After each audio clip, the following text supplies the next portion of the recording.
सभागार में उपस्थित परम आदरणीय कुलपति महोदय, आदरणीय कुल सचिव जी, मंचस्थ अधिष्ठातागण, सभी वरिष्ठ महानुभाव, समूह विराजमान समस्त सम्मानित श्रोतागणों के समक्ष मैं मयंक सिंह पशु चिकित्सा एवं पशु विज्ञान महाविद्यालय के PBSCN के चतुर्थ वर्ष का छात्र आज के इस कार्यक्रम के तहत अपने विचार लेकर आप सभी के मध्य उपस्थित।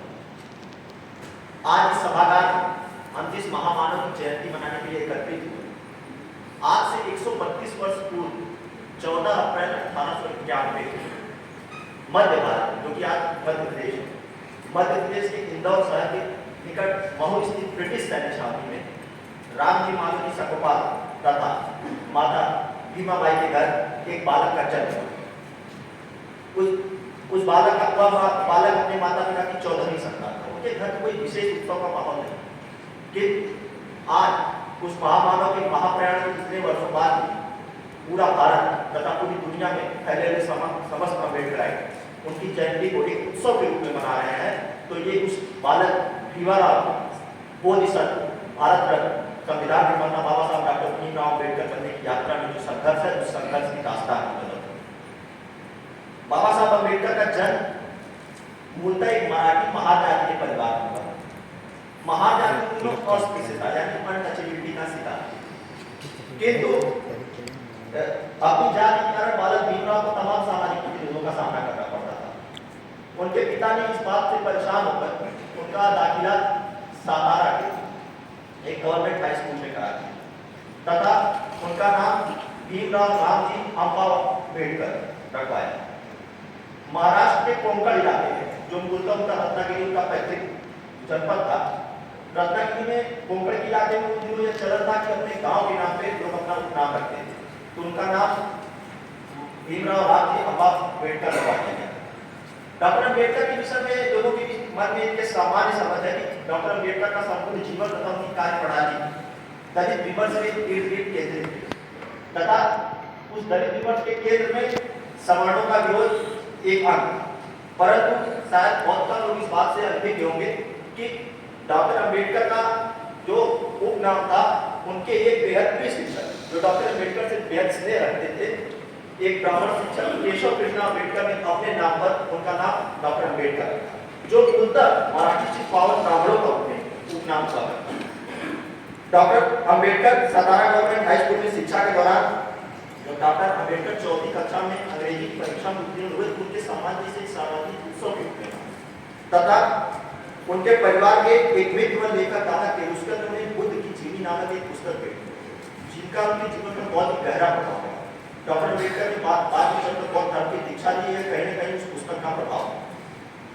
उनकी बाद की शिक्षा government high school Elphinstone road Mumbai तथा एल्फिंस्टोन कॉलेज बॉम्बे विश्वविद्यालय स्नातक की उपाधि प्राप्त करने वाले वो अपने समुदाय के पहले व्यक्ति थे। उनकी योग्यता को देखकर महाराजा बड़ौदा महाराजा सयाजीराव गायकवाड़ की नजर उन पर पड़ी तथा उन्होंने अपनी बड़ौदा की सेना में उन्हें सैन्य सचिव के रूप में नियुक्त किया। जब उनकी क्षमता और योग्यता को देखकर महाराजा बड़ौदा सयाजीराव गायकवाड़ ने उन्हें बड़ौदा स्टेट की मासिक छात्रवृत्ति योजना पर पढ़ने के लिए अमेरिका के न्यूयॉर्क शहर स्थित कोलंबिया विश्वविद्यालय में भेजा, जहां पर डॉक्टर अम्बेडकर ने इतिहास, दर्शन शास्त्र, समाजशास्त्र, मानव विज्ञान में स्नातकोत्तर की उपाधियां प्राप्त। इसके इतर अपने विषय से इतर जाते विषयांतर करते हुए डॉक्टर अम्बेडकर ने अर्थशास्त्र विषय में भी स्नातकोत्तर की उपाधि प्राप्त। डॉक्टर अम्बेडकर ने प्राचीन भारतीय वाणिज्य एंशिएंट इंडियन कॉमर्स सहित तमाम अर्थशास्त्र विषयों पर अपने शोध कार्य प्रस्तुत तथा अपने 3 वर्ष के कार्यकाल को 2 वर्ष में समाप्त करते हुए वे अमेरिका से लंदन चले। वर्ष 1913 में वे भारत से अमेरिका गए और 1915 में वे लंदन चले। वर्ष 1916 में उन्होंने लंदन स्कूल ऑफ इकोनॉमिक्स से अर्थशास्त्र में डॉक्टरेट थीसिस पर कार्य शुरू करना प्रारंभ किया, किंतु वर्ष 1917 में बड़ौदा स्टेट द्वारा दी गई छात्रवृत्ति योजना समाप्त हो गई। अतः उन्हें मन महसूस कर भारत वापस लौटना था। यह दौर उस समय प्रथम विश्व युद्ध का दौर था। पूरी दुनिया में संघर्ष चल रहा था। डॉक्टर अम्बेडकर जिस जहाजी बेड़े से आ रहे थे, उनकी किताबों का संग्रह दूसरी जहाजी बेड़े से आ रहा था। जर्मनी की एक पनडुब्बी के टॉर्पेडो ने उस जहाजी बेड़े को मार गिराया, जिसमें डॉक्टर अम्बेडकर का किताबी संग्रह भारत वापस आ रहा था। भारत आकर डॉक्टर अम्बेडकर ने बड़ौदा के सैन्य सचिव के रूप में कार्य करना प्रारंभ किया, किंतु कालांतर उन्हें वहां भी भेदभाव का सामना करना पड़ा, तो उन्होंने वहां से त्याग कर दिया। अपने जीवन में कई निजी व्यवसाय प्रारंभ किए, मतलब लेखा सचिव के रूप में, ट्यूटर के रूप में, यहाँ तक कि उन्होंने परामर्शदाता का काम भी प्रारंभ किया, किंतु अपनी सामाजिक पृष्ठभूमि के कारण डॉक्टर अम्बेडकर को किसी में सफलता नहीं। उनके फिर कोल्हापुर के महाराज छत्रपति साहू जी महाराज चतुर्थ के द्वारा उन्हें उनके सहयोग के द्वारा डॉक्टर अम्बेडकर को पुनः लंदन जाने का मौका मिला, जहां उन्होंने फिर अपनी पढ़ाई प्रारंभ की। वर्ष 1920 में इंग्लैंड जाने के पश्चात 1921 में उन्होंने विज्ञान में स्नातकोत्तर अर्थात एमएससी की उपाधि प्राप्त की।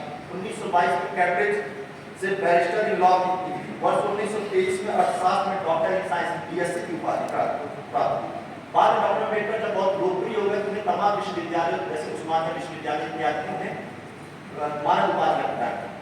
डॉक्टर अम्बेडकर का जीवन का संपूर्ण चिंतन दलित विमर्श पर केंद्रित था तथा उनके अपने जो निजी अनुभव थे उनके आधार पर उनका कहना था कि छुआछूत यानी अस्पृश्यता, अनटचेबिलिटी ब्रिटिश गुलामी से भी बदतर है। यदि स्वयं और देश में चुनना पड़े तो मैं देश को चुनूंगा, लेकिन यदि देश और दलितों के हित में चुनना पड़े तो मैं दलितों के हित को प्राथमिकता दूंगा। उन्होंने जीवन में तमाम संघर्ष किए, तमाम पत्र पत्रिकाओं का विमोचन किया, उनका संपादन किया, जिसमें मूल नायक उन्होंने बहुत लोकप्रिय हुई। अपने तमाम भाषणों से उस दौर में कोल्हापुर के महाराज छत्रपति साहू जी महाराज बहुत प्रभावित हुए तथा उन्हें एक दिन रात भोज पर आमंत्रित किया। इससे महाराष्ट्र के रूढ़िवादी समाज में हलचल मच गई। उन्होंने दलितों के संघर्ष के तमाम प्रयास किए, यहाँ तक कि उस दौर में जब पूरे देश में साइमन कमीशन का, पूरे उत्तर भारत में साइमन कमीशन का भयानक विरोध हो रहा था, उस दौर में भी डॉक्टर अम्बेडकर ने साइमन कमीशन आयोग के सदस्य के रूप में काम करना स्वीकार किया तथा अपनी संवैधानिक सुधार की सिफारिश साइमन कमीशन को सौंपी। डॉक्टर अम्बेडकर वर्ष 1926 में जब अपनी पढ़ाई समाप्त करके लंदन से वापस भारत आए, उन्होंने 1927 से तमाम आंदोलन, संघर्ष, पत्र पत्रिकाओं का संपादन तथा दलितों के उत्थान के लिए तमाम कार्य करना प्रारंभ किए। 1 जनवरी 1927 में महाराष्ट्र के भीमा कोरेगांव में पहुंचकर उन्होंने वर्ष 1818 में हुई एंग्लो मराठा युद्ध की 110वीं जयंती पर पहुंचकर अंग्रेजों की तरफ से लड़े दलित जातियां अर्थात महार जाति के लोगों को मराठों के विरुद्ध दलितों का स्वाभिमान का प्रतीक बताया तथा वहां मुझे स्मारक का उद्घाटन। उसी वर्ष उन्होंने महार सत्याग्रह नाम से एक व्यापक आंदोलन किया, जिसमें उन्होंने जल संसाधनों के सार्वजनिक रूप से दलितों को दिलवाने, मंदिरों में दलितों के प्रवेश के लिए बहुत बड़ा आंदोलन किया तथा उसी वर्ष 25 दिसंबर 1927 उन्होंने मनुस्मृति का दहन किया तथा सशस्त्र सेना के साथ दलितों के मंदिर में प्रवेश का रास्ता खुला। अब पूरे भारत में डॉक्टर अम्बेडकर की लोकप्रियता दलित समाज में काफी बढ़ चुकी है, किंतु दुनिया में राजनीतिक विचारों से ठंडी हुई। वर्ष 1930 में जब पूरी दुनिया के राजनीतिक विद्वान गोलमेज सम्मेलन के लिए लंदन पहुंचे तो वर्ष 1930 में डॉक्टर अम्बेडकर गोलमेज सम्मेलन में हिस्सा ले लंदन। वहां पे उन्होंने अपनी राजनीतिक दृष्टि को पहली बार दुनिया के सामने रखा, जिसमें उन्होंने शोषित वर्ग की सुरक्षा के लिए ब्रिटिश सरकार तथा कांग्रेस दोनों से जुड़ने की बात की तथा जब उनकी लोकप्रियता अपने चरम पर थी तो वर्ष 1931 में दिल्ली गोलमेज सम्मेलन के लिए जब डॉक्टर अम्बेडकर पुनः लंदन पहुंचे तो उन्होंने वहां पे अछूतों के पृथक निर्वाचन यानी सेपरेट इलेक्टोरेट की मांग तथा इसी मुद्दे पर उनका गांधी से बहुत भयंकर विरोध तथा गांधी से मांग की गांधी, लेकिन डॉक्टर अम्बेडकर के तर्कों से, डॉक्टर अम्बेडकर के विचारों से ब्रिटिश शासन सहमत था। उन्होंने दलितों को दो मताधिकार की मंजूरी दी तथा दलितों के 2 मताधिकार में एक मत से दलित किसी दलित व्यक्ति को चुन सकता है तथा दूसरे मत से किसी सवर्ण व्यक्ति को चुन सकता है। किंतु गांधी जी का यह मानना था कि इस प्रकार से हिंदू जनमानस में एक विभाजन की स्थिति पैदा हो जाएगी। गांधी जी उस वक्त पुणे की यरवाड़ा जेल में बंद थे। उन्होंने ब्रिटिश प्रधानमंत्री को ढेर सारे पत्र लिखे, किंतु जब उन्हें लगा कि उनके इस अनुनय विनय से कुछ होने वाला नहीं है तो गांधी जी आमरण अनशन कर चले, जिसकी वजह से हिंदू जनमानस में डॉक्टर अम्बेडकर के प्रति भारी द्वेष उत्पन्न हुआ।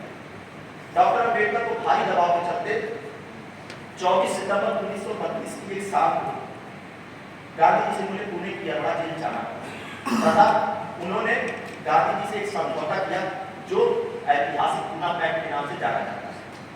किंतु इस समझौते में भी उन्होंने दलितों के हितों से समझौता नहीं किया। क्लाइमेट अवार्ड में मिली 78 आरक्षित सीटों के के बदले उन्होंने दलितों के लिए 148 सीटें आरक्षित करवाई। साथ ही साथ उन्होंने दलितों को शिक्षा में अनुदान, सरकारी नौकरियों में दलित वर्ग के प्रतिनिधित्व की मांग सुनिश्चित कराने के बाद ही गांधी जी उस समझौते पर हस्ताक्षर करा। उसके बाद एक गांधी सिंह की कटुता बनी है। गांधी की बहुत ही कट आलोचना करते हुए उन्होंने कहा कि यदि गांधी स्वतंत्रता प्राप्त के लिए कोई आंदोलन करते तो यह बेहतर होता, किंतु वह दलितों के हितों के विरुद्ध संघर्ष करने लगे। मैं गांधी की एक जान के बदले दलितों के पूरे दलित समाज के को दांव पर नहीं लगा सकता। न जाने कितने लोगों ने जन्म लिया और चले गए, गांधी कोई अमर व्यक्ति नहीं। बाद में भारत की संविधान सभा की ड्राफ्टिंग कमेटी के अध्यक्ष के रूप में डॉक्टर अम्बेडकर ने भारतीय संविधान में महत्वपूर्ण योगदान दिया। गांधी जी से घोर वैचारिक असहमति के बावजूद पंडित नेहरू की अंतिम सरकार में गांधी जी के कहने पर डॉक्टर अम्बेडकर को प्रथम न्याय और कानून मंत्री बनाया, किंतु कांग्रेस के वैचारिक विरोध के कारण डॉक्टर अम्बेडकर ने वह पद 1951 में त्याग किया। उन्होंने अपने जीवन में तमाम राजनीतिक दलों का गठन किया। उन्होंने मुंबई शहर से 3 लोकसभा चुनाव लड़े, उन्हें किसी में सफलता प्राप्त नहीं, लेकिन कांग्रेस ने आजीवन राज्यसभा का सदस्य बना दिया। बाद में अपने 25 वर्षों के धर्म ग्रंथों के अध्ययन के बाद डॉक्टर अम्बेडकर ने अपने जीवन के अंतिम दिनों में बौद्ध पंथ की दीक्षा ले ली, किंतु उसके कुछ ही दिनों के बाद डॉक्टर अम्बेडकर का परिनिर्वाण हो गया। अंत में मैं अपनी बात इस बात से समाप्त करना चाहता हूँ कि डॉक्टर अम्बेडकर से हम सहमत हो सकते हैं, असहमत हो सकते हैं, हम गांधी से सहमत हो सकते हैं, असहमत हो सकते हैं, किंतु इसके लिए यह जरूरी कि हम गांधी को पढ़ें, अम्बेडकर को पढ़ें, गांधी को समझें, अम्बेडकर को समझें, अम्बेडकर को गांधी को हम तर्क की कसौटी पर कसें। और इसके साथ ही साथ मैं एक बात और कहना चाहता हूँ कि यहाँ पे उपस्थित छात्राओं को अम्बेडकर के विषय में अवश्य पढ़ना चाहिए कि लड़कियों के अधिकारों के लिए डॉक्टर अम्बेडकर ने कितना काम किया। हम डॉक्टर अम्बेडकर से सहमत हो सकते हैं, असहमत हो सकते हैं, उनको तर्क की कसौटी पर कस सकते हैं, किंतु हम डॉक्टर अम्बेडकर के विचारों को सीधे से खारिज नहीं कर सकते। बहुत